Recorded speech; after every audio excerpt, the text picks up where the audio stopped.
दे ग जरा. सोडा. नुसत्या ऑर्डरी सोडा. चिवडाच कर, चकलीच कर, करंजीच कर. अगं मी साधा चहा मागितलाय. ही काय बोलायची पद्धत आहे का मग? तू नाही का मग तुमच्या ऑफिस मधली? जरा चहा मिळेल का मला? तू कामात असशील तर राहून दे. हा हो बरोबर आहे. आता असं दाखवा तुमची बायको साधं चहाच देत नाही की नाही. तुमचा सगळा पगार स्वतःच्या खिशात घालून तुम्हाला उपाशी ठेवते. हा पगार बरं बाई मीच करतो चहा. तू काही टेन्शन नको घेऊस. Bye bye bye bye. तुमची बायको स्वतः पाय पसरून बसते. तुम्हालाच सगळे काम करावे लागतात.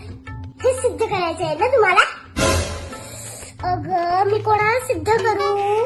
बर मी बाहेर जाऊन